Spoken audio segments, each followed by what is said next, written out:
메이저리그 전경기 리뷰를 한눈에 오늘의 MLB 이제 네이버 프리미엄 콘텐츠에서 만나보세요. 보스턴 레드삭스의 일본인 타자 요시다 마사타카의 부진이 길어지고 있습니다. 보스턴이 9천만 달러를 투자할 정도였던 요시다의 부진 원인은 무엇일지 함께 얘기 나눠보도록 하겠습니다. 오늘 보스턴의 홈구장인 페네이 파크에서 열린 클리블랜드와의 경기에서 놀라운 점이 있었는데 이 선발 라인업에서 요시다의 이름을 찾아볼 수가 없었습니다. 이는 올 시즌 처음으로 2경기 연속 이 요시다가 결장한 거였어요. 그렇습니다. 요시다 같은 경우에는 지난 17일이었죠. 클리블랜드전에서 3번 지명타자로 나와서 연장까지 6타수 무안타로 침묵을 했습니다. 양팀 타선이 25안타 11볼넷을 주고 받았습니다만 요시다 선수는 선발 출전 중 유일하게 출루도 못한 선수였는데요. 네, 경기가 끝나고 요시다의 타율은 2할 1푼 5리까지 추락을 했고요. OPS 같은 경우에도 0.574, 홈런도 아직까지 한 개에 그치고 있는 상황입니다. 그리고 WAR로 봤을 때도 마이너스 0.3입니다. 오히려 지금 팀에 손해를 끼치고 있다는 뜻일 텐데 오히려 메이저리그 2년차인 올 시즌 지난해보다 더 못하고 있다는 거 말씀드릴 수 있겠습니다. 자, 요시다가 어떤 선수인지 다시 한번 짚어봐야겠죠. 일본 프로야구 오리시 소속으로 7년 동안 통산 홈런도 133개나 됐었고요. 467타점의 타율이 3할 2푼 7리, OPS는 0.960, 매년 20개 이상의 홈런을 치면서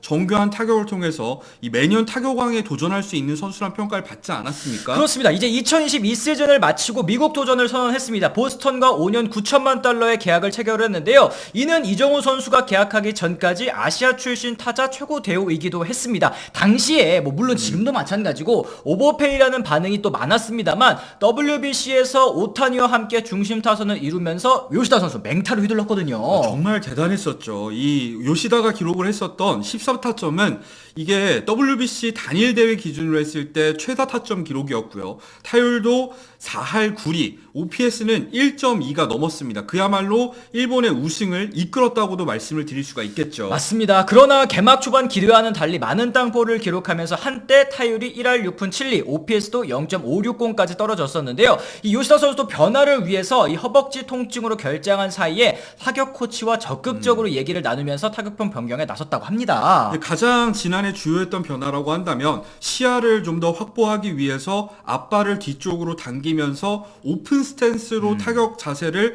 변환했던 거, 이 부분이 좀 주요했었고, 그러면서 이 빅리그 투수들의 공의 타이밍을 맞추기 시작했고 상승세가 이어졌었습니다. 맞습니다. 5월에는 원간 타율이 3할 5푼 4리, OPS 0.962를 기록할 정도였고요. 전반기 동안 타율도 3할 1푼 6리, OPS 0.834니까 와, 역시 요시다 NPB에서 날고 기는 선수는 다르구나라는 평가를 받았었는데 홈런도 이미 10개 때려냈었죠. 두 자릿수를 이미 전반기에 채운 요시다 선수였습니다. 하지만 또 후반기에는 좀 다소 부진했어요. 그렇죠. 후반기 타율이 2할 5푼 4리, OPS는 0.663에 그쳤었는데 이 부분에 있어서 많은 분석가들은 이 WBC 출전으로 인해서 무리한 여파가 있지 않냐. 그래서 빅리그 진출 초기에 아무래도 체력적인 부담을 느꼈을 거고, 그랬을 때 이제 올 시즌, 그러니까 두 번째 시즌에는 더 좋은 성적을 거두지 않을까, 이런 예상이 있었고요. 이 시즌 성적, 첫 번째 시즌에는 15홈런에 72타점, 타율도 2할 8푼 9리, OPS도 0.783을 기록을 했었는데 사실 타격 성적만 놓고 봤을 때는 나쁘지 않기도 했었죠. 그렇습니다. 네. 하지만 진짜 문제는 수비와 주루였습니다. 사실상 이제 낙제점을 받으면서 이 무난했던, 나쁘지 않았었던 타격에도 WR이 0.6승에 그쳤고요.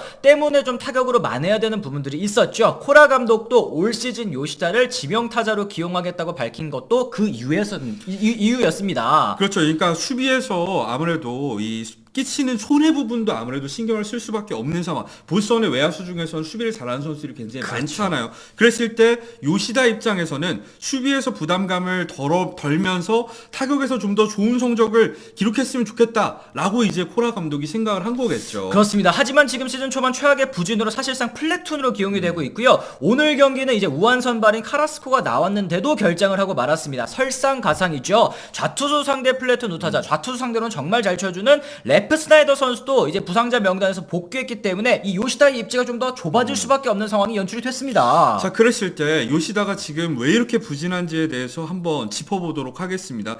이 사실 지난해에 비해서 발사 각도 이 평균으로만 봤을 때는 올라간 상황이거든요. 지난해는 3.9도밖에 안 됐지만 올해는 9.6도로 올라간 상황입니다. 그리고 땅볼 비율 역시도 지난해 55% 메이저리그 평균에 비해서 굉장히 높은 편이었는데 이 47.3%로 줄어들었단 말이죠. 근데 자세히 보면은 문제점이 보입니다. 그렇습니다. 바로 많은 팝업, 그러니까 이제 약한 뜬 공을 얘기하는 건데요. 팝업 비율이 지난해 4.1%에서 올해 9.1%로 2배 이상 증가했습니다. 공 밑둥을 친 비율도 17.2%에서 25.5%까지 늘었으니까 이게 발사 각도가 올라간 게 이게 좋은 신호가 아니라 팝업이 많아지면서 평균이 좀 흐트러졌다, 이렇게 좀 볼 수 있을 것 같아요. 그렇죠. 예를 들면은 팝업 타구의 평균적인 발사 각도가 50도가 넘는 경우가 보통이거든요. 그랬을 때 땅볼 한 번 치고 팝업 한 번 치면 발사 각도는 그렇죠. 기가 막히게 20도가 나오는 거예요. 배럴 타구인데? 배럴 타구인데 라고 생각할 수 있겠지만 이거는 평균의 함정이라고 봐야겠고요. 단순히 뜬 공을 만들어내는 게 중요한 게 아니라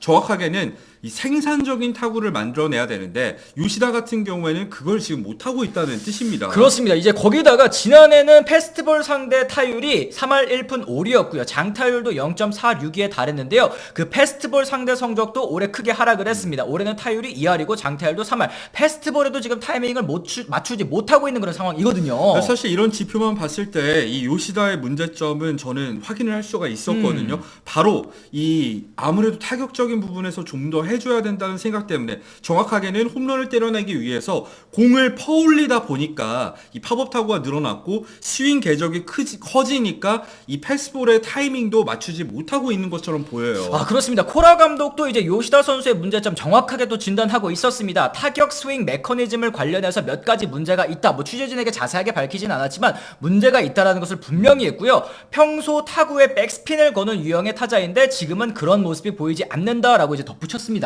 그렇죠. 요시다의 타격 성적이 그런데 더 문제인 이유가 있습니다. 지금 사실 운이 따르지 않고 있다고 보기도 어렵기 때문인데요. 그러니까 메이저리그 이 서번트에서 제공하는 기대 타율은 발사 각도 그리고 타구 속도, 타구 위치를 종합해서 구해지는 값이기 때문에 굉장히 정교한 스탯이거든요. 근데 그걸로 보더라도 지금 기대 타율이 요시다 같은 경우에는 2할 3푼 7리밖에 되지 않습니다. 이게 실제 타율이 2할 1푼 5리니까 사실상 큰 차이가 없다고 봐야 될 것 같아요. 그렇습니다. BABIP도 한번 보도록 하겠습니다. 인플레이된 타구가 안타가 될 확률, 요것도 지금 2할 4푼 1리인데요. 작년에 3할 1푼 6리보다 크게 낮기는 한데 사실 팝업, 즉 뜬 공이 많기 때문에 BABIP가 낮게 나올 수밖에 없는 상황인 것도 맞습니다. 하지만 벌써부터 뭐 요시다는 망했다 이런 걱정까지 할 필요는 없을 것 같아요. 왜냐면 아직 팀이 20경기씩밖에 치르지 않은 상황이라는 걸 고려를 해야겠죠. 지난해 같은 경우에도 요시다가 시즌 초반에 적응에 어려움을 겪었습니다만 결장 과정에서 타격 메커니즘을 고치고 다시 반등에 성공을 했잖아요. 올해도 사실 문제점을 코칭 스태프가 알고 있는 상황이기 때문에 요시다가 이런 부분을 수정한다면 나아질 여지는 분명히 있다고 할 수 있겠습니다. 그렇습니다. 결국에는 이 몸값을 해야 한다라는 부담감, 그리고 이제 지명타자로서 출전하면서 타격으로 뭔가를 만회해야 된다, 보여줘야 된다라는 부담감도 어느 정도 좀 내려놔야 될 필요성이 있어 보이는데요. 사실 이정우 선수에 앞서서 큰 계약과 함께 메이저리그에 먼저 진출한 선수가 바로 요시다 아니겠습니까? 이 두 선수가 WBC 때 만나가지고 배트 교환하면서 친분을 나누기도 했었고, 이정우 선수는 서서히 또 적응하면서 오늘도 4타수 2안타, 타율도 2할 8푼 1리까지 상승하지 않았습니까? 네, 근데 사실은 저는 요시다와 이정우 선수가 굉장히 비슷한 유형의 선수라는 생각을 예전부터 해왔었거든요. 이 땅볼 비율이 높은 것도 그렇고 이 두 선수 같은 경우에는 파워 히터라기보다는 배트에 정확하게 맞춰서 많은 안타, 그리고 정확하게 맞았을 때 홈런이 나오는 유형의 선수잖아요. 두 선수의 친분도 상당히 비슷한 타격 스타일이라는 점도 영향을 미친 걸로 제가 알고 있는데 이 요시다의 지금 부진 원인, 이거 이정우 선수도 반면교사로 삼을 필요가 있습니다. 지금 이정우 선수가 문제점으로 지적받고 있는 게 바로 높은 땅볼 비율 아니겠습니까? 그렇죠. 최근 들어서 땅볼 비율이 많이 줄어들긴 했습니다만 이 땅볼을 줄이고 이 홈런을 늘리겠다고 억지로 퍼올렸을 때 본인에 맞는 타격 스타일이 아닐 경우에는 이 요시다 선수처럼 약한 뜬공이 늘어나게 되고 이건 오히려 성적에 악영향을 미칠 수가 있거든요. 그렇죠. 그렇기 때문에 이 말이 쉽지 발사 각도를 올리고자 하는 시도가 반드시 좋게 연결되리라는 법이 없고 그걸 요시다를 통해서 알 수 있거든요. 그러니까 이정우 선수 같은 경우에도 본인의 타격 스타일을 최대한 지키는 게 굉장히 중요하겠다는 생각을 합니다. 아, 그렇습니다. 저는 그리고 이제 이 요시다의 부진을 보면서 NPB에서 정말 뛰어난 성적을 거두고 진출했잖아요. 그리고 이제 이미 지난해 한 해를 뛰어봤고 2년 차에 접어든 요시다 여전히 어려움을 겪는 거를 봤을 때 이만큼 메이저리그가 참 힘든 거라는 것을 다시 한번 또 느낄 수 있었고요. 어쨌든 저희가 또 분석한 요시다 선수의 부진 원인 여러분들께서는 또 어떻게 생각하시는지 댓글로 또 남겨주시면 좋을 것 같습니다. 오늘 저희 영상 유익하다고 느끼셨다면 좋아요와 구독, 알림 설정까지 꼭 부탁을 드리도록 하겠고요. 저희는 또 다른 소식과 함께 돌아오겠다는 말씀 전해드리면서 오늘 이만 물러가 보도록 하겠습니다. 지금까지 시청해주신 분들 모두 감사합니다. 고맙습니다.